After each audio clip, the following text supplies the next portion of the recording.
ಎಲ್ಲರಿಗೂ ನಮಸ್ಕಾರ. ಇನ್ನೊಂದು 2 ದಿನ 17ನೇ ತಾರೀಕಿಂದ ಅಧಿಕ ಮಾಸ ಪ್ರಾರಂಭ ಆಗ್ತಾಯಿದೆ. ಈ ಸಂದರ್ಭದಲ್ಲಿ ನಂದಕ ಅನ್ನುವಂತಹ ಪತ್ರಿಕೆಯಲ್ಲಿ ನಾನು ಬರೆದಂತಹ ಲೇಖನ ಭಗವದ್ಗೀತೆ ಹಿನ್ನೆಲೆಯಲ್ಲಿ ಪುರುಷೋತ್ತಮ ಮಾಸ ಅಂತ. ಪುರುಷೋತ್ತಮ ಮಾಸ ಅಂದರೆ ಅಧಿಕ ಮಾಸ. ಅದನ್ನು ನಾನು ಹಾಗೆ ಓದ್ತಾ ಇದ್ದೀನಿ. ಪುರುಷೋತ್ತಮ ಮಾಸ ಅಥವಾ ಅಧಿಕ ಮಾಸ 3 ವರ್ಷಕ್ಕೆ ಒಮ್ಮೆ ಬರುತ್ತದೆ. ಈ ಮಾಸದಲ್ಲಿ ಸಂಕ್ರಮಣ ಇರುವುದಿಲ್ಲ, ಎಂದರೆ ಸೂರ್ಯನು ಯಾವ ರಾಶಿಯನ್ನು ಬದಲಿಸುವುದಿಲ್ಲ. ಆದ್ದರಿಂದ ಆ ಮಾಸದಲ್ಲಿ ಯಾವ ಶುಭ ಕಾರ್ಯವನ್ನು ಮಾಡುವುದಿಲ್ಲ. ಆದರೆ ಸಾಕ್ಷಾತ್ ಭಗವಂತನೇ ಈ ಮಾಸವು ತನ್ನ ಮಾಸ, ಪುರುಷೋತ್ತಮ ಮಾಸ ಎಂದು ಹೇಳಿಕೊಂಡಿದ್ದಾನೆ. ಆದ್ದರಿಂದ ಈ ಮಾಸದಲ್ಲಿ ಮಾಡುವಂತಹ ಧ್ಯಾನ, ವ್ರತ, ತಪ, ದಾನ ಎಲ್ಲದಕ್ಕೂ ಅತ್ಯಂತ ಪುಣ್ಯಫಲವಿದೆ ಎಂಬ ನಂಬಿಕೆ ಇದೆ. ಮನೆಯಲ್ಲಿ ಹಿರಿಯರ ಶ್ರಾದ್ದ ಬರುವ ಮಾಸವು ಅಧಿಕ ಮಾಸವಾಗಿದ್ದರೆ ಅದರಲ್ಲೂ ಶ್ರಾದ್ದ ಮಾಡಬೇಕಾಗುತ್ತದೆ. ಈ ಬಾರಿ 2026ರಲ್ಲಿ ಜ್ಯೇಷ್ಠ ಮಾಸವು ಅಧಿಕ ಮಾಸವಾಗಿ ಬರುತ್ತಿದೆ. ಭಗವದ್ಗೀತೆಯ 15ನೆಯ ಅಧ್ಯಾಯವು ಪುರುಷೋತ್ತಮ ಯೋಗ ಎಂದು ಕರೆಸಿಕೊಳ್ಳುತ್ತದೆ. ಅದರಲ್ಲಿ ಭಗವಂತನಾದ ಕೃಷ್ಣನು ತಾನು ಕ್ಷರಪುರುಷ ಮತ್ತು ಅಕ್ಷರ ಪುರುಷನಿಗಿಂತ ಮಿಗಿಲಾದವನಾಗಿ ಪುರುಷೋತ್ತಮನಾಗಿದ್ದೇನೆ ಎಂದು ಹೇಳಿಕೊಳ್ಳುತ್ತಾನೆ. ಪ್ರತಿ ಜೀವಿಯಲ್ಲೂ ಕ್ಷರವಾದಂತಹ ದೇಹ ಮರಣ ಹೊಂದುತ್ತದೆ, ಪ್ರಕೃತಿಯ ಪಂಚಭೂತಗಳಲ್ಲಿ ಲೀನವಾಗುತ್ತದೆ.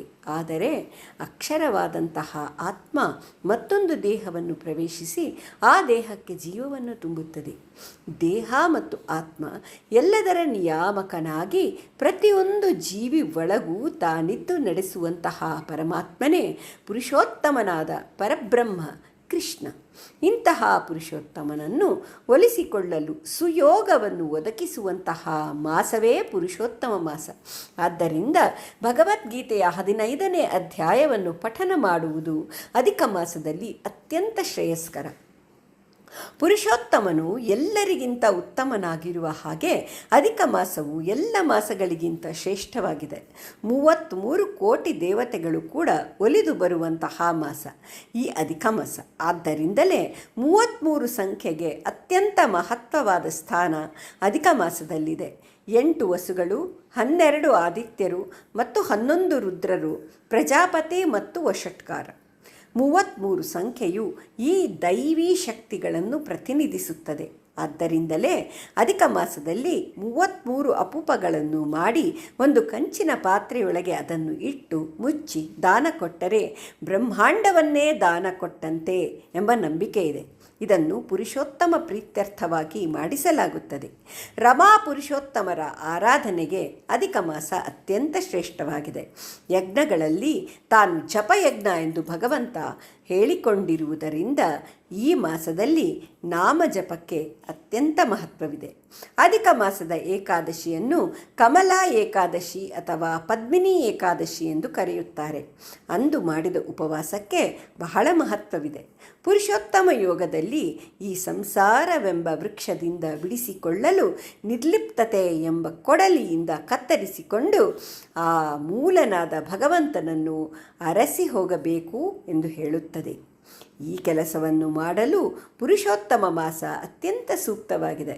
ಭಗವಂತನೇ ಬೇಕು ಎಂಬ ಜ್ಞಾನದಿಂದ, ಮತ್ತೇನೂ ಬೇಡ ಎಂಬ ವೈರಾಗ್ಯದಿಂದ, ಸಂಸಾರದಿಂದ ಅಂಟನ್ನು ಕತ್ತರಿಸಿಕೊಂಡು ಭಕ್ತಿ ಎಂಬ ದೋಣಿಯಲ್ಲಿ ಭಗವಂತನ ಬಳಿಗೆ ನಾವು ಸಾಗಬೇಕು. ಈ ಕಾರ್ಯದಲ್ಲಿ ಅತಿ ವೇಗದ ಗತಿಯನ್ನು ಸಾಧಿಸಲು ಸೂಕ್ತ ಸಮಯವೇ ಪುರುಷೋತ್ತಮ ಮಾಸ.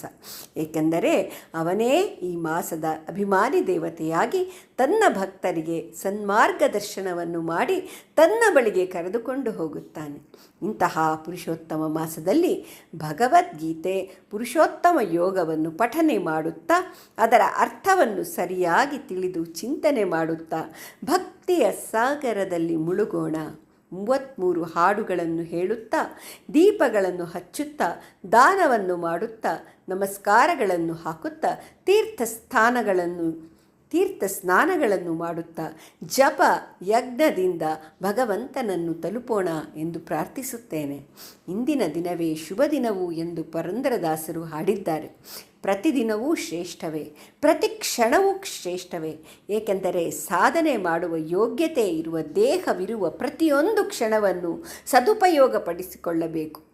ಅದರಲ್ಲೂ ಪರ್ವಕಾಲಗಳು ಬಂದಾಗ ಆ ಅವಕಾಶವನ್ನು ಸಂಪೂರ್ಣವಾಗಿ ಬಳಸಿಕೊಂಡು ಕೃತಾರ್ಥರಾಗಬೇಕು. ಆದರೆ ಮಾಡುವವನು, ಮಾಡಿಸುವವನು, ಒಳ ನಿಂತು ನಡೆಸುವವನು ಅವನೇ ಎಂಬ ಸತ್ಯವನ್ನು ಅರಿತು ಅವನಿಗೆ ಶರಣಾಗಿ ಬಾಳೋಣ.